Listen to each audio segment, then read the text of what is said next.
Halo saudara, senang sekali saya Meladi Busa kembali hadir menyapa Anda dengan sejumlah informasi teraktual, tajam, dan terpercaya.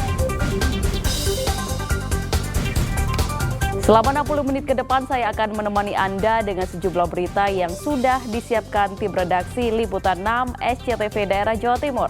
Di antaranya, lepas dari pengawasan orang tua, bocah 5 tahun di Probolinggo tewas di kubangan air.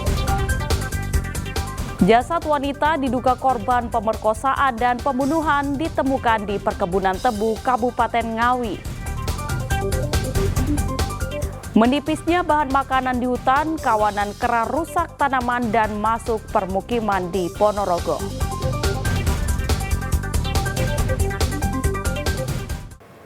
Kita menuju ke informasi yang pertama. Saudara, rumah di Kampung Karangrejo Sawah, Kecamatan Wonokromo, Surabaya ludes dilalap api.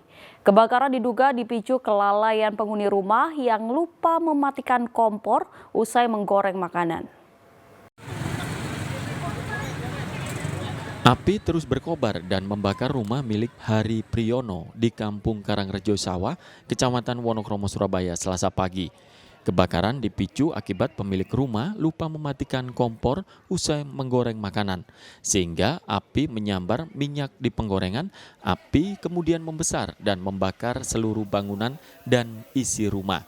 Beruntung 3 penghuni berhasil keluar dari rumah dan meminta pertolongan warga. 11 unit mobil damkar Pemkot Surabaya diterjunkan untuk memadamkan api.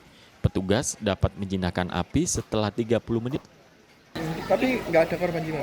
Alhamdulillah nggak ada. Korban? Ya, nggak ada. Untuk unit yang dikerahkan?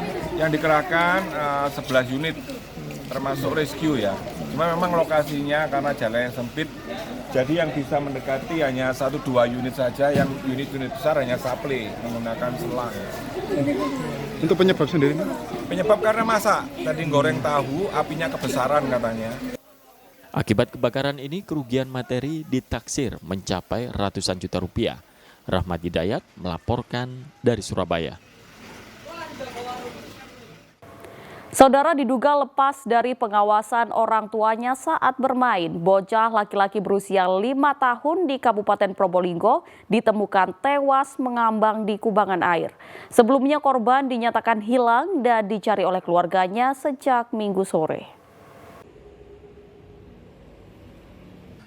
Keluarga pasangan suami istri Atus dan Juniati harus merundung kesedihan saat melihat jasad Muhammad Rifki Aditya, 5 tahun sudah terbujur kaku, di IGD Rumah Sakit Umum Wonolangan, Kecamatan Dringu, Probolinggo, Senin siang. Sejumlah polisi juga berada di rumah sakit untuk proses identifikasi jasad, ditemani beberapa perangkat desa. Sebelumnya korban ditemukan mengambang oleh seorang pekerja bangunan di kubangan air samping proyek bangunan tandon air yang berada di Desa Watu Wungku, Kecamatan Dringu. Kapolsek Dringu Ibtu Ansori mengatakan korban dilaporkan hilang oleh keluarganya sejak Minggu malam dan sempat dicari.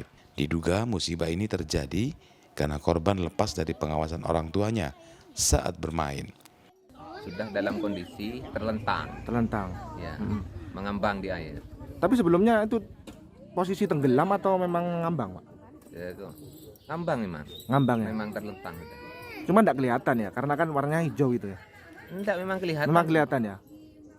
Sebetulnya tadi malam sudah dicari. Terus? Kemungkinan besar karena itu masih posisi baru, mungkin nyelam. Baru tadi pagi kelihatan? Ya, baru tadi pagi kelihatan naik ke atas. Anggota kita perintahkan untuk ke lokasi di Desa Watungko, melakukan pencarian sampai jam 1 di sungai dan di sawah-sawah, anak itu belum diketemukan. Lanjutkan tadi pagi anak ini ditemukan di genangan air yang dulunya itu kayak tempat penampungan air untuk ke sawah, ditemukan jam 7.30.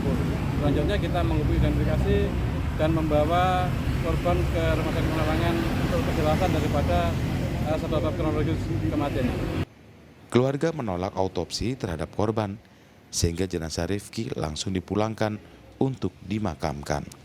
Dandi Adi Gafur melaporkan dari Probolinggo. Saudara, Polres Lamongan mengungkap kasus tindak pidana perdagangan orang. 2 wanita yang berperan sebagai agen dan pencari tenaga kerja ditetapkan sebagai tersangka.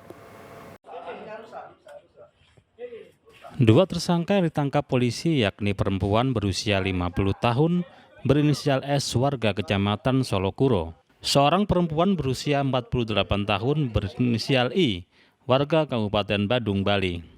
S berperan sebagai pemilik agensi penampung tenaga kerja ilegal ke Malaysia. Sementara I berperan sebagai pencari tenaga kerja. Kepada petugas, tersangka mengaku memberangkatkan calon TKI dengan perjanjian potong gaji. 4 korban yang rencananya diberangkatkan berasal dari Nusa Tenggara Timur dan Bali. Keempatnya sempat ditampung di Kecamatan Solokuro, Lamongan sebelum diberangkatkan ke Malaysia. Mereka kini diperiksa sebagai saksi korban atas perbuatan kedua tersangka. Tersangka S sudah lama bekerja sama dengan tersangka I, yang mana tersangka I tersebut merupakan agensi yang bertugas untuk mencari imigran Indonesia dengan cara mengajak imigran agar bersedia mengikuti kontrak kerja selama 2 tahun dengan sistem potong gaji. Setelah para korban setuju, kemudian pelaku menghubungi tersangka S yang bertugas mencarikan tempat beserta pekerjaannya di negara Malaysia serta mengurus semua administrasi para imigran termasuk paspor dan lain-lain. Polisi menyita barang bukti berupa paspor serta perjanjian kerja luar negeri serta dokumen lain. Kedua tersangka dijerat dengan pasal 4 Undang-Undang Nomor 21 Tahun 2007 tentang pemberantasan tindak pidana perdagangan orang, ancaman hukuman 15 tahun penjara dan denda paling banyak 600 juta rupiah. Sapari Ranuwijaya melaporkan dari Lamongan. Saudara, 3 warga negara asing asal Pakistan dan Singapura ditangkap oleh imigrasi kelas 2 Blitar. Ketiga WNA tersebut ditangkap setelah terbukti menyalahi aturan izin tinggal dan izin kerja di Indonesia. Mohon izin, saya bertindak sebagai moderator di sini. Kami kantor imigrasi kelas 2 Blitar. Diduga menyalahi izin tinggal, 3 warga negara asing WNA ditahan petugas kantor imigrasi kelas 2 Blitar. Masing-masing 2 WNA asal Pakistan dan 1 asal Singapura. Selama tinggal di Blitar, 2 WNA Pakistan itu menikah siri dengan warga setempat. Keduanya memilih tinggal di Blitar namun bekerja di Australia. Sedangkan 1 WNA asal Singapura diduga tidak mengurus perpanjangan izin tinggal dan izin bekerja secara sah. Ia sudah cukup lama berada di Kabupaten Tulungagung dan bekerja sebagai dosen atau pengajar.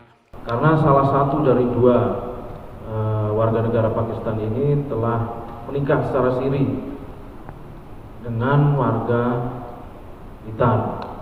Mereka punya anak ya, di daerah Panggung Pucung, Kaligambir, Panggung Rejo, Kabupaten Blitar. Nah, dari situ terdapat laporan dari masyarakat, anggota Timpora juga melalui aplikasi yang telah kita sebarkan ke seluruh kecamatan di Kabupaten Blitar, aplikasi Pandora. Telah terkumpul informasi, akhirnya kita cek lokasi dan menemukan 2 warga negara Pakistan ini berinisial IM dan WM. 3 WNA tersebut masih menjalani pemeriksaan lebih lanjut. Kini mereka terancam dideportasi ke negaranya masing-masing. Nur Ramadan melaporkan dari Blitar.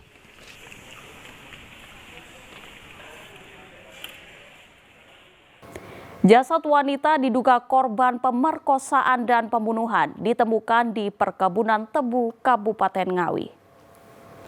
Selengkapnya usai jeda pariwara berikut ini.